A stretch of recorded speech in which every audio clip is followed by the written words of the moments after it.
Today, I'm going to tell you the life story of Prophet Muhammad, the most influential person in human history, and trust me, you've never heard it like this. This isn't just some old story buried in dusty books. This is the ultimate rise from nothing story that actually happened. Imagine a man with nothing, no money, no status, no powerful connections, who goes on to change the course of civilization forever, and he does it without building an empire through force.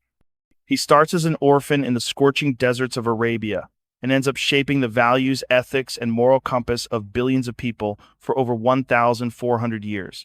This isn't just history.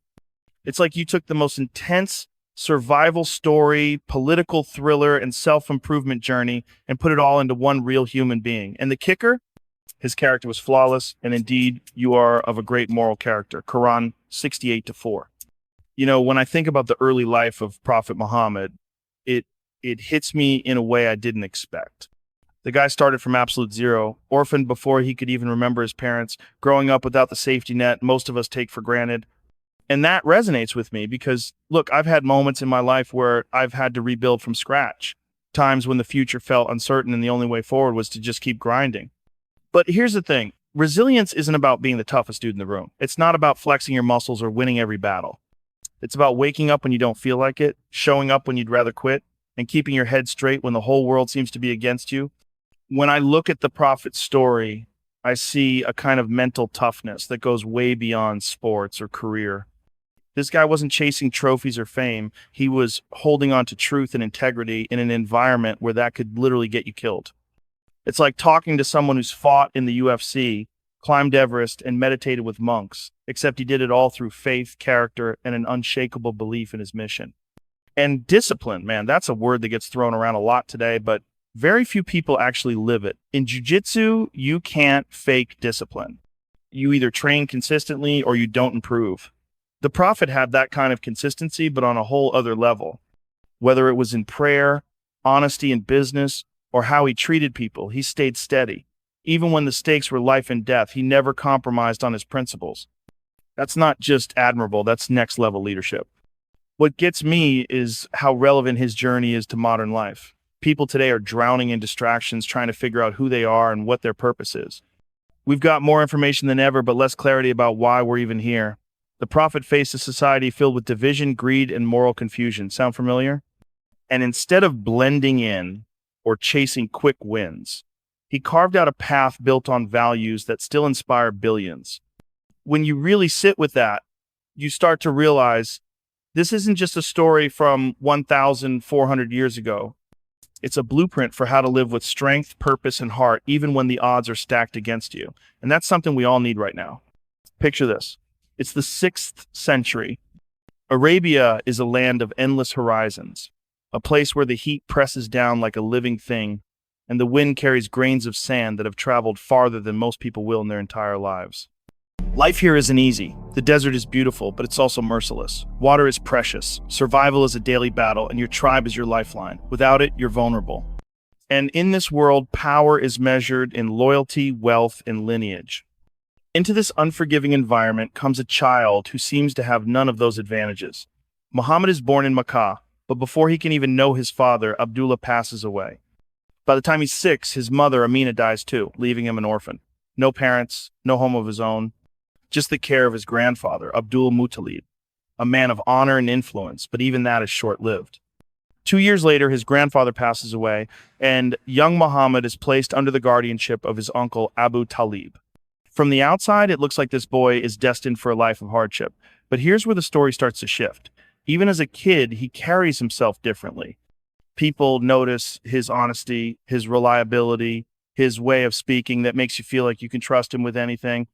Long before the world knows his name as a prophet, he earns a reputation as Al-Amin, the trustworthy.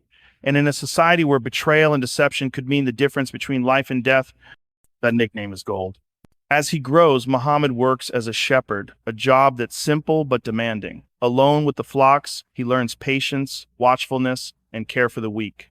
Later, he joins the caravan trade, traveling across vast deserts to Syria and Yemen.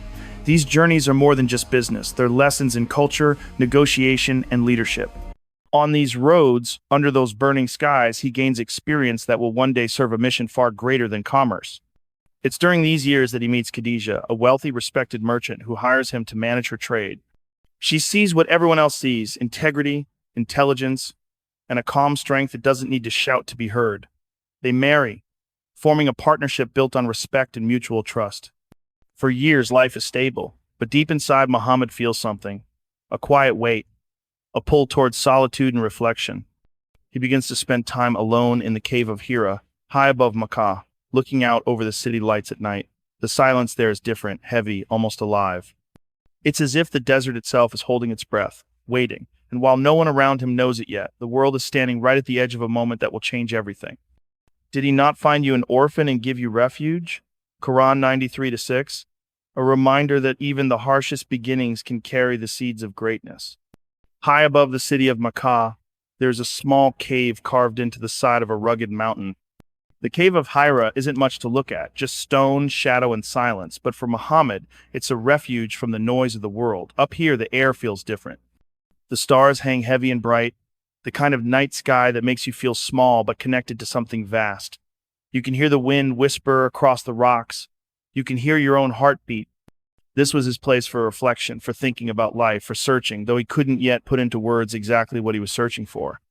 And then, one night, it happened. Without warning, the stillness broke. A presence filled the cave, overwhelming, undeniable, and in front of him stood a figure unlike anything he'd ever seen. Angel Jibril. Not a dream. Not a vision. A reality so intense it gripped every nerve in his body. And then came the command. Read. Man, imagine you're meditating alone, in complete silence, and suddenly reality flips on you. Everything you thought you knew about the world is shattered in a second. Muhammad, unlettered and humble, replied, I cannot read. The command came again. Read. And again, he said he could not. The third time Jibril embraced him, the weight of it almost unbearable, and the words came. Read in the name of your Lord, who created man from a clot. Read, and your Lord is the most generous. Quran 96-1-3. When it ended, the cave was silent again, but nothing was the same. Muhammad's heart was pounding, his body trembling. He rushed down the mountain, through the dark, unsure if he was alive in the same way he had been before. This wasn't just strange, it was earth-shattering. He went straight home to Khadijah. Breathless, shaken, he told her what had happened. And here's the incredible part. She didn't doubt him for a second. She wrapped him in a cloak, calmed him, and spoke words that anchored him. By Allah, he will never disgrace you. You keep good relations with your family, you help the poor, you honor your guests, and you support the truth. That night was the spark. From that moment, his life and the course of history shifted. Over the next 23 years, that single encounter would unfold into a mission of revelation, transformation, and unshakable faith. The world had turned a page, and a new chapter of human history had begun. All right, so here's where we strip the story down to its core lessons, the stuff you can actually use in your own life. Because, yeah, this all happened 1,400 years ago, but these principles are timeless. First up, resilience under pressure. The Prophet's life was a constant test, losing loved ones, being mocked, boycotted, threatened, even physically attacked. And yet, he didn't fold. He didn't let the pressure bend his values. That's the thing about resilience. It's not about pretending things don't hurt.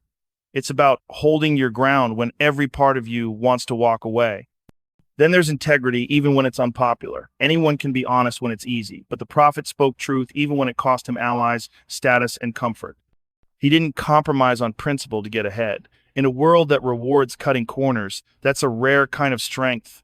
Vision and patience. This is huge. He wasn't looking for quick wins or instant results. He planted seeds that wouldn't bloom for years, sometimes decades. Think about that. In our age of instant gratification, he was building a way of life, not chasing likes. That kind of long-term focus is the difference between temporary success and lasting impact. Compassion, despite opposition. And this one blows me away. It's easy to be kind to people who treat you well, but he treated even his enemies with dignity. People who had insulted him, hurt him, even tried to kill him. When he had the power to retaliate, he forgave them. That's strength most of us can't even imagine. As the Hadith says, the strong man is not the one who wrestles well, but the one who controls himself when angry.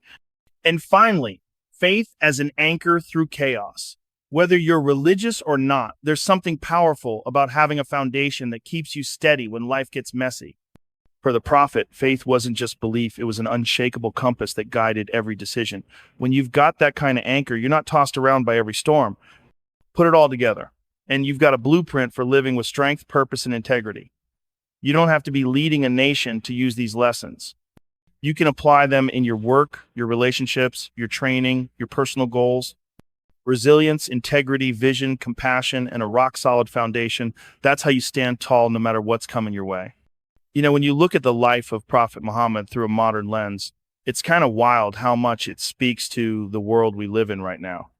We've got influencers, thought leaders, motivational speakers, YouTube coaches, and yeah, some of them have valuable things to say, but a lot of it is about chasing numbers, followers, subscribers, views. It's a constant grind for attention. The Prophet wasn't chasing followers. He wasn't posting content to get more likes. He was guiding people. And here's the difference. A follower is just someone who hits subscribe. A person who's guided actually changes their life because of what you've taught them. That's a completely different game. Imagine if every influencer today only cared about the impact their message had, not the metrics. That's what he did. No gimmicks, no marketing budget, just truth, consistency, and character. Back in 7th century Arabia, society was fractured. Tribal loyalty ruled everything. If you weren't part of my tribe, you were the enemy. Fast forward to today, sounds a lot like social media, doesn't it? Everyone's in their own digital tribe. One wrong word and you're canceled, blocked, or attacked. The Prophet walked into a world even more divided than ours and found a way to unite people across tribes, classes, and cultures. Not by watering down his message to please everyone, but by showing a higher set of values that everyone could respect. Then there's discipline. 5 daily prayers, every single day, no matter where you are or what's going on. That's not just spiritual commitment. That's structure, mental training, and consistency. It's like the ultimate habit stack. People today are obsessed with productivity hacks and morning routines. Wake up at 5 a.m., drink lemon water, journal for 10 minutes, and that's fine. But here's a guy whose daily discipline has been followed by millions for over 1,000 years, and it's still working. Truth-telling, the Prophet was unshakable. He spoke the truth even when it cost him alliances, wealth, and safety. Today, that's like being a whistleblower, except instead of one company being mad at you, the entire power structure of society comes after you. And he didn't just tell people what they wanted to hear, he told them what they needed to hear. That takes a kind of courage most of us can only admire from a distance. And let's talk about humility. This one might be the hardest for people today. In our world, if you've got even a hint of fame, you brand yourself. You make merch. You hire a PR team. You polish your image. The Prophet could have had all the wealth and luxury Arabia could offer, but he lived simply. He ate plain food, mended his own clothes, and sat among the poor like he was one of them, because he was. There was no celebrity culture in his world. There was leadership through service, not image management. Now, I'm not saying everyone needs to live like a 7th century Arabian shepherd, but think about the principles. In a time where most of us are drowning in digital noise, he showed that real influence comes from truth, consistency, and genuine care for people. In an age where our tribes are hashtags and follower lists, he proved you can unite people around something bigger than their differences. And in a world obsessed with speed, instant fame, and overnight success, his story reminds us that patience, discipline, and humility build something that lasts. If you strip away the centuries, what you've got is a playbook for how to live with impact today, not by gaming the system, but by rising above it. And that's why, even in the middle of our hyper-connected, fast-scrolling, over-branded lives, the example of Prophet Muhammad still cuts through the noise like nothing else. After 2 decades of struggle, exile, and relentless opposition, the day finally came. The Prophet Muhammad returned to Makkah, the city that had mocked him, driven him out, and tried to destroy everything he stood for. But now, he wasn't coming as the vulnerable man who had left under threat. He was coming as the leader of a united people, with thousands marching alongside him. The streets were silent, heavy with tension. Everyone in Makkah knew what happened in moments like this. In their world, victory meant revenge. The people who had insulted him, tortured his followers, and spilled innocent blood were bracing for punishment. Doors were shut, faces hid behind curtains. The air was thick with fear. And then, he entered. No gloating, no boasting, no show of force. His head was bowed in humility, riding into the city that had once rejected him. He gathered the people in front of the Kaaba, the sacred sanctuary, and addressed them. His words were calm, steady, almost impossible to believe for anyone expecting retribution. "What do you think I will do to you?" They answered cautiously, "You are a noble man, the son of a noble man." And then came the moment that changes you when you hear it. He said, "I say to you, as Joseph said to his brothers, no blame will there be upon you today. Go, for you are free." Man, that's next level humanity. Think about it. This wasn't just forgiving someone for a rude comment or a bad business deal. These were people who had actively tried to ruin his life, who had taken away family, friends, and peace. And in the moment when he held all the power, when justice by human standards could have meant wiping them out, he chose mercy. You could feel the shift in the crowd. Fear turned into disbelief. Disbelief turned into relief. And relief began to melt into something else, respect, even love. Hearts that had been hardened for years started to soften. Some of his fiercest enemies became his strongest allies from that day forward. It's one thing to talk about forgiveness when you're sitting comfortably far removed from real harm. It's another to forgive when the wound is deep, when you have every right to retaliate, and when no one would blame you if you did. That's why this moment isn't just part of Islamic history. It's one of the most powerful examples of moral strength the world has ever seen. Let them pardon and overlook. Would you not like that Allah should forgive you? Quran 24-22. In that single act, the Prophet didn't just change the fate of a city. He showed the world what true power looks like. And it wasn't domination, it was mercy. So here's the thing. It's easy to hear a story like this and just go, wow, that's inspiring, and then move on with your day. But that's not the point. The point is, what do you do with it?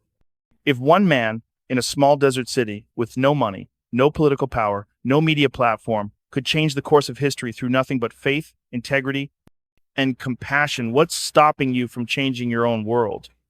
I'm not saying you have to lead a nation or start a global movement, but you can lead in your home, your workplace, your community. You can be the person who speaks truth when it's inconvenient. You can be the one who keeps their word even when no one's watching. You can be the one who forgives when it would be easier to hold a grudge. And yeah, it's not going to be easy. Living with integrity in a world that rewards shortcuts takes guts. Being patient when everything around you is moving at hyperspeed takes real discipline.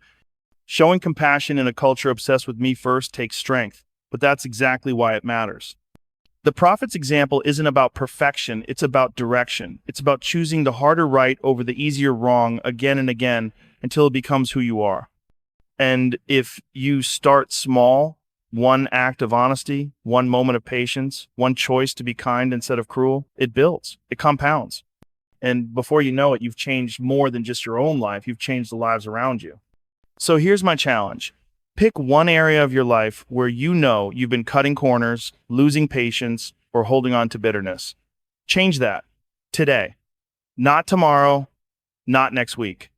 Today. Because the world doesn't just change because we talk about great people from the past. It changes when we start living like the lessons they left behind actually matter.